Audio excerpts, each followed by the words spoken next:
Hello दोस्तों, उम्मीद करता हूँ कि आप सब लोग खैर वफ़ियत से होंगे। तो आज का जो हमारा टॉपिक है ये है ब्राउनस्टेड लोरी कंसेप्ट। तो इसको हम एक्सप्लेन करते हैं कि इसमें क्या चीज़ है। ब्राउनस्टेड ये एक डेनिश केमिस्ट था जिसने 1923 में ये अपना एक कंसेप्ट एसिड बेसिस के मुतालिक दिया। इससे पहले हमारे पास आर्हीनियस का कंसेप्ट मौजूद था। आर्हीनियस के कंसेप्ट आने के बाद इस बंदे ने अपना एक एसिड और बेसिस का कंसेप्ट दिया। इसके मुताबिक acid is a substance that donate proton, यानी कि एसिड वो चीज़ है जो प्रोटॉन को डोनेट करता है, रिलीज़ करता है। प्रोटॉन का हम पॉजिटिव से रिप्रेजेंट करते हैं प्रोटॉन को। और इसके मुताबिक base is a substance that accept that proton. Base वो चीज़ है जो उस प्रोटॉन को एक्सेप्ट करता है। एसिड क्या है, जो रिलीज़ करता है या डोनेट करता है। फॉर एग्जांपल HCl को जब NH3 के साथ रिएक्ट कराया गया तो फिर क्या हुआ, HCl ने H को रिलीज़ कर दिया, अमोनिया ने वो गेन कर लिया, ये बन गया H4 पॉजिटिव प्लस HCl। इसने लूज़ कर दिया तो ये HCl नेगेटिव बन गया। आप सब जानते हैं HCl एक बेस है तो इसने क्या HCl एक एसिड है तो इसने क्या किया, एक प्रोटॉन अपना रिलीज़ कर दिया। NH3 acting as a base and accepting that proton. ठीक है, ये इसकी एग्जांपल। बेस क्या चीज़ है इस कंसेप्ट के मुतालिक? इस कंसेप्ट के मुताबिक base is a substance that accepts a proton, यानी वो चीज़ जो एक प्रोटॉन को एक्सेप्ट करे उसको बेस का नाम दिया गया। Base is a substance that accept a proton. NH3 ने एक्टिंग एज अ बेस, यहाँ पर हम NH3 को एज अ बेस लेंगे। क्यों लेंगे? क्योंकि HCl ने जो प्रोटॉन रिलीज़ किया वो NH3 गेन कर रहा है। गेन करके NH3 था ये NH4 हो गया। HCl ने क्या किया कि प्रोटॉन डोनेट किया, यहाँ पे Cl नेगेटिव बच गया और ये इसके पास लगे, ये एक्टिंग एज एसिड, ये बेस। उसके बाद एक और रिएक्शन, HCl को हम H2O के साथ रिएक्ट करा रहे हैं।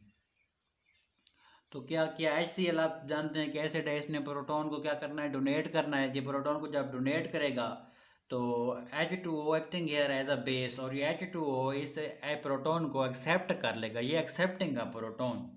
ये क्या होगा, H3O पॉजिटिव बन जाएगा। उसके बाद जो Cl है ये इस साइड पे आ जाएगा नेगेटिव।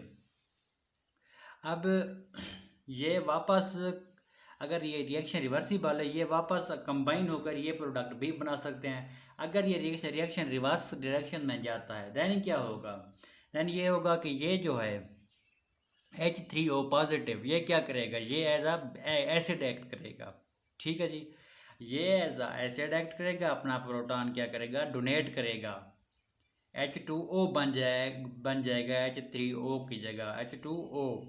Cl क्या होगा, ये एज अ बेस एक्ट करेगा। यहाँ पर HCl से ये जब अलग होता तो एज अ एसिड HCl ने एक्ट किया था। अब Cl as a base act करके जो प्रोटॉन जो H3O पॉजिटिव ने रिलीज किया है Cl एक्सेप्ट करके HCl बना देगा।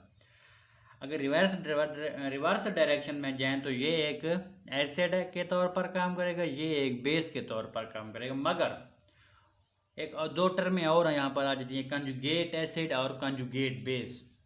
ये होंगे कंजुगेट एसिड, ये होंगे कंजुगेट बेस। ठीक है, अब कंजुगेट एसिड और कंजुगेट बेसिस की definition. Conjugate acid is formed by accepting or gaining proton by a base। ठीक है, ये form by gaining a proton by a base, यानी कि जब एक बेस ने प्रोटॉन को एक्सेप्ट किया तब हमारे पास कंजुगेट एसिड वजूद में आया। हमारे पास H2O क्या था, बेस था, इसने एसिड की तरफ से डोनेट किया गया, प्रोटॉन को एक्सेप्ट किया, H3O पॉजिटिव बन गया, इसको हमने नाम दिया कंजुगेट एसिड का। और इसी तरह उसके बाद जो कंजुगेट बेस है ये formed by donation of proton by an acid.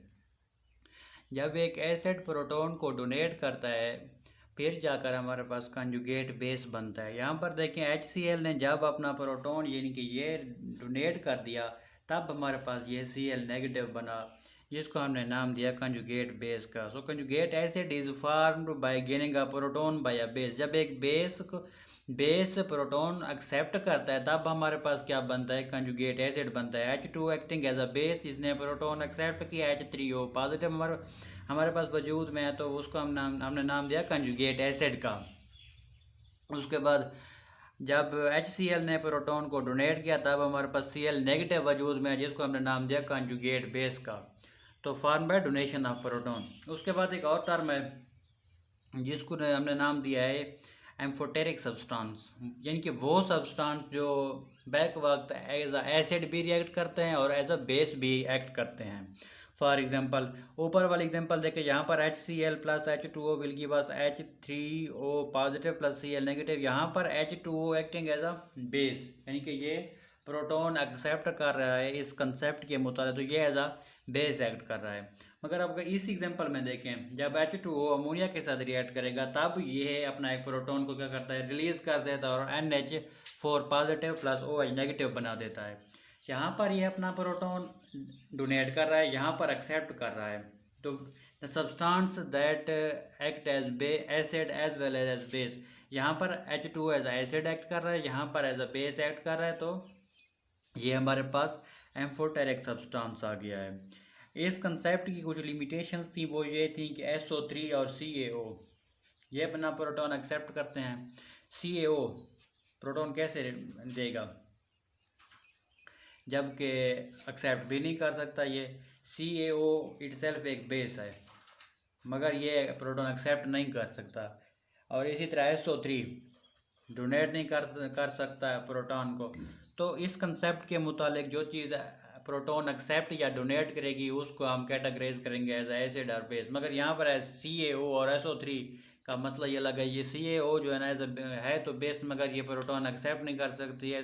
SO3 एक एसिड है मगर वो प्रोटॉन डोनेट नहीं कर सकता। तो ये इसकी ये लिमिटेशंस हैं कि यहाँ पर कुछ मॉलिक्यूल्स इस रूल को फॉलो नहीं करते जो प्रोटॉन एक्सेप्ट या डोनेट नहीं कर सकते।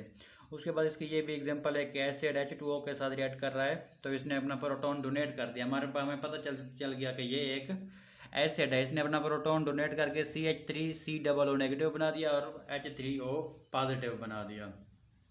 H2 acting as a base, यहाँ पर एसिड ये एम्फोटेरिक सब्सटेंस CH3COOH, इसने अपना प्रोटॉन जब डोनेट किया तो ये क्या बन गया, कंजुगेट एसिड। H3O हमारे पास कंजुगेट, जब एक बेस ने प्रोटॉन एक्सेप्ट किया तो वो हमारे पास बन गया कंजुगेट एसिड। ये H3O पॉजिटिव हमारे पास कंजुगेट एसिड की सूरत में मौजूद है। जब एक एसिड ने प्रोटॉन डोनेट किया तब हमारे पास एक वजूद में आया कंजुगेट बेस। कंजुगेट बेस आपकी डेफिनेशन ये है कि conjugate acid is form by gaining a proton by a base. जब एक बेस प्रोटॉन को गेन करता है, यहाँ पर एक ये बेस था, इसने एक प्रोटॉन गेन किया, H3O पॉजिटिव बन गया, ये हमारे पास क्या है, कंजुगेट एसिड मौजूद है। और जब एक HCl यानी कि एक एसिड ने यानी कि CH3COOH ने जब एक प्रोटॉन लूज कर दिया तब वो हमारे पास एक कंजुगेट बेस बनाता है।